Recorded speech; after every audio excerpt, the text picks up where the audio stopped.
मैं Veer Singh CCR गंगानंदे inter college लौनी बैठा। देखिए, आज हम मुगल पीरियड 1526 से 1707 के बारे में मुगल भूराजस्व प्रणाली के बारे में बात करते हैं कि मुगलकालीन भूराजस्व प्रणाली कहाँ से प्रेरित थी, कहाँ से इसको एडॉप्ट किया गया था। तो जो भूराजस्व प्रणाली थी ये सल्तनतकालीन यानी सल्तनत काल से ब्रिटिश गवर्नमेंट से इन्होंने एडॉप्ट की थी, यानी इसको ग्रहण किया था। क्योंकि मुगल जो थे वो अफगानिस्तान काबुल के रहने वाले थे। इनके जो वंशज थे वो मंगोलिया और तैमूर के उससे बिलोंग करते थे।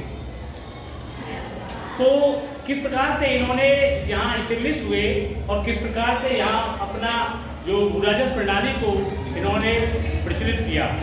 तो वैसे तो बाबर के काल से ही भूराजस्व प्रणाली प्रारंभ हो चुकी थी, हुमायूं के काल, लेकिन उनके काल में एक नए स्तर से, नए पद से, नए मार्ग से इसको संचालित नहीं किया गया था। इस कार्य को पूरा करने में अहम भूमिका का जो निर्वहन किया था वो था अकबर।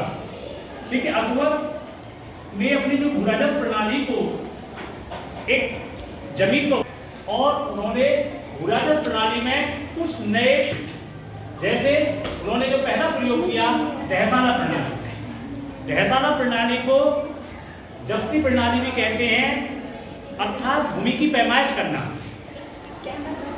तब जब भूमि की लगान जो निश्चित किया जाता था तो उसको 10 साल के अनुमान के आधार पर, यानी 10 साल के पूर्व अनुमान के आधार पर यह तय किया जाता था कि भूमि का लगान कितना निश्चित किया जाए।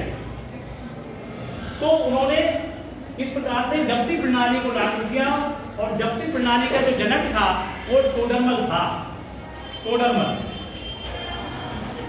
एक महान अर्थशास्त्री के रूप में भी जाना जाता है और भूराजस्व लगान व्यवस्था का जनक माना जाता है। और उसी को आधार मानकर जो ब्रिटिश के बाद जो इंडिपेंडेंट इंडिया ने भी इसको आधार माना। तो इस प्रकार से दहसाना का होता है 10 साल लगान के पूर्व अनुमान के आधार पर भूमि का लगान निश्चित करना, ये दहसाना प्रणाली के अंतर्गत आता है। इसके अंतर्गत कनकूट प्रणाली, दूसरी जो अकबर ने जो लॉन्च की, कनकूट प्रणाली का अर्थ होता है एक अनुमान के आधार पर भूमि का लगान तय करना, इसे कनकूट प्रणाली कहते हैं। तो इस प्रकार से अकबर ने इन चीजों का अलग अलग प्रकार से प्रयोग किया और ये इस प्रकार से एक रैयत प्रणाली के रूप में भी प्रचलित हुई। जैसे अंग्रेजों ने महालवाड़ी, रैयतवाड़ी, स्थायी बंदोबस्त के रूप में जो लागू किया, ये ही इसका पूर्व अनुमानित रूप था। दूसरा, रास प्रणाली। रास प्रणाली का अर्थ होता है कि फसल को कटने के बाद भूसा अलग, नाज अलग कर दिया जाता है, उसके आधार से सरकार का लगान निकाल दिया जाता है। तो इस प्रकार से ये जो लगान तय था वो नगद में भी था और फसल के आधार पर भी था, दोनों रूप में था। तो रास प्रणाली भी एक महत्वपूर्ण प्रणाली के रूप में अग्रिम रूप से ये चालू की गई। बटाई प्रणाली। देखिए, बटाई प्रणाली क्या होता है कि उसको जमीन को आधा कर दिया जाता था और आधा भाग गवर्नमेंट का, आधा किसान का होता था। तो बटाई प्रणाली के आधार पर भी ये भूराजस्व प्रणाली प्रचलित की गई। लेकिन आगे आने वाले समय में इसमें कुछ प्रथा अलग जोड़ दी गई थी, जैसे मसरूत प्रणाली थी और भी ऐसी जोड़ दी गई जिससे कि लगान निश्चित किया जाए। यही प्रणाली आगे चलकर ब्रिटिश सरकार के उसमें भी लागू की गई और भारत के उसमें भी लागू की गई। तो उसका जो आधार स्तंभ था भूराजस्व प्रणाली का वो महत्वपूर्ण था, जो आगे आने वाले समय में एक रास्ता तैयार किया, एक पथ तैयार किया गया। तो इस प्रकार से उन्होंने टैक्स के आधार से भूमि को कई भागों में बांट दिया गया। जैसे भूमि को 4 प्रकार में बांटा गया था। पहली जो भूमि का प्रकार था वो कॉलेज था, कॉलेज। दूसरा पट्टी, दूसरी पट्टी प्रकार की भूमि थी। और तीसरी जो थी वो चाचर थी और चौथी जो थी बंजर। और इस प्रकार से ही उन्होंने भूमियों पर लगान निश्चित किया। पौलस जो भूमि थी इसमें प्रतिवर्ष खेती की जाती थी, इसको छोड़ा नहीं जाता था। बढ़ती जो भूमि थी उसके 1-2 साल के लिए रेस्ट कर दिया जाता था, मुक्त कर दिया जाता, छोड़ दी जाती थी, जिससे कि उसकी उर्वरा शक्ति और बढ़ जाए। तीसरे नंबर की चांचर, ये 3-4 साल के लिए छोड़ दी जाती थी, मुक्त कर दी जाती थी, जिससे कि फसल की आगे आने वाले उसमें उपजाऊ बन सके।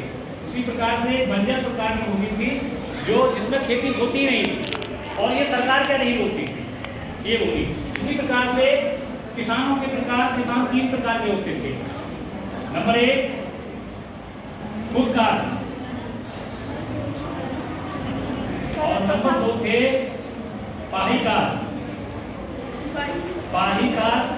और तीसरे नंबर के थे मुजारियन। ये इनकी स्थिति कमजोर थी।